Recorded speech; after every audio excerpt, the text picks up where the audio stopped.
Ямар учиртай газар төлөж байгаа? Энэ түүх нь болохоор одоо явган зөрчигчдийн зам дээр байгаа.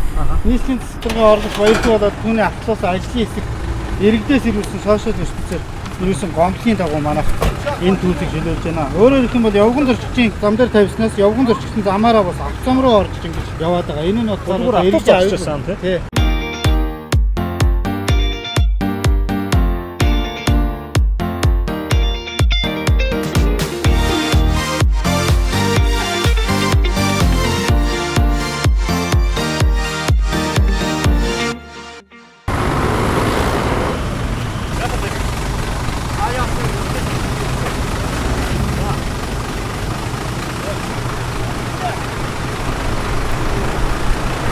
Энэ бол энэ орц гарц гэдэг арга хэмжээ чинь нэлээд олон улсаар гарцыг чөлөөж байгаа шүү дээ шүү дээ. Манай дүүргийн хэмжээнд 26 байрт анх ирсэн байгаа. Өмнөөс манайх бас 18 байртыг бүрэн чөлөөсөн байгаа. Одоо нэмж 14 байрт дахиж ирсэн байгаа. Яг шүртээ төсгсөн ер нь тийм юм байх байгаа. Би бас энэ төсөө өөрөө ажиллаж ирсэн.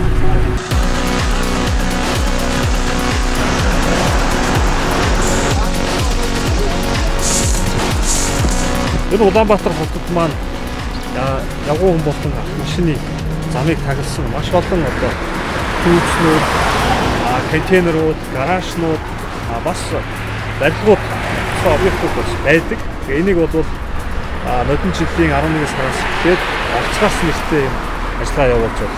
Тодорхой хэмжээнд одоо зохистой байж оруулж байгаамаа. Тэгээд бид нар сая бол нэг ажилтнаа танилцлаа. Одоо энэний дараа бас дахиад нэг газар бас орц гарц чөлөөлөх ажиллагаанд оролцохоор бид цаашаа хөдлөх гэж байна.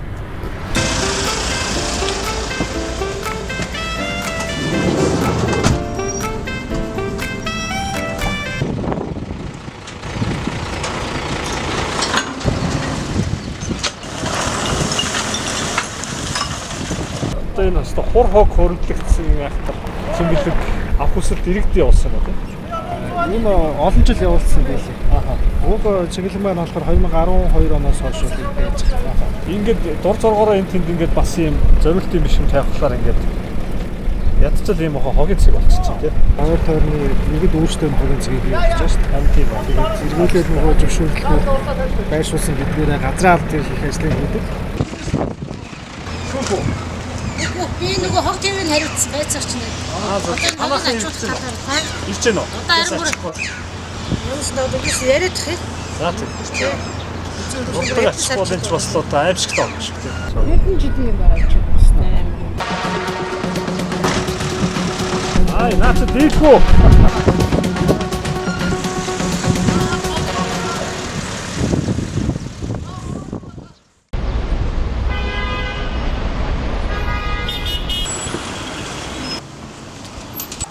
За, сайн байна. Сайн байна уу? Сайн байна. Сайн байна уу? Бас энэ цуслангийн хэсэгт энэ орц гарцыг чөлөөлөх арга хэмжээг бас манай нийслэлийн газрын албан зохион байгуулах гэж байна гэсэн мэдээллийн дагуу би ирж байгаа. Яг олгогдсон газрынхаа хэмжээгээр хашаага бариаггүй. Дээр нь эрх үсээгүй буюу огч зөвшөөрлөгөөр барьсан хашаа. Ямар ч орц гарц байхгүй. Одоо алын болон яргалтай төрийн төсөлмжийн машинууд очих боломжгүй. Ийм одоо хашаанууд их олон байгаа. Гол горхины яргаат юм байна. Энэ цэнхрээр тэмдэглэгдсэн хэсэг бол ерөөсөө хамгаалтын бүс байгаа шүү дээ. Энэ хамгаалтын бүс дотор байгаа энэ айлуудын судалгаа болоод бас их олон айл гарсан байлээ. Энэ айлууд бол одоо өмчлөгдөх боломжгүй болоод явж байгаа. Энэ бол эзэмшлээрээ явна тий. Газраа иймэрхүү маягтай олгоё гэд төлөвлөгөөгөө батлуулсан байсан тий. Гэтэл чинь яг амьдрал дээр нөгөөх маань иргэд маань бас дур зоргоороо ч гэдэг юм өөрийнхөө байдлаар ингээд хашаа хороо барьчихсан. Тэрнээсээ болоод нэг нэгэндээ хүндрэл учруулдаг юм бол нэлээд бий болцсон байна шүү дээ тий. Хойч бол одоо хашааг бол хүчээр одоо хашааг нь булгаад одоо зөрчил ярилцдаг гэсэн. Энд бид нар өөр зарчим ярьж байгаа. Одоо хоёр иргэний хооронд нь уулзуулаад тий. Одоо танай газар бол энэ байна. Танайх бол ингэж зөвшөөрлөг юм байна. Тэгэхээр одоо яах вэ гэдэг энэ юугаад яг өөрсдийнх нь хоорондын хилцүүлгийн маягаар одоо энэ асуудлыг шийдээл гэж одоо ажлын хэсэг харуулж байгаа юм. Энэ зам бол лагер дээр энэ орц гарц чөлөөлөхтэй холбоотой, лагерын газрыг өмчлүүлэхтэй холбоотой их том ажиллагаа хийдэг юм байна. Иргэд минь бэлэн байж л гэж хэлэх юм байна. Зөв үү? Иргэдийн өөрийнх нь оролцоо маш их чухал. Зөв. За баярлалаа. Амжилт хүсье та. За баярлалаа.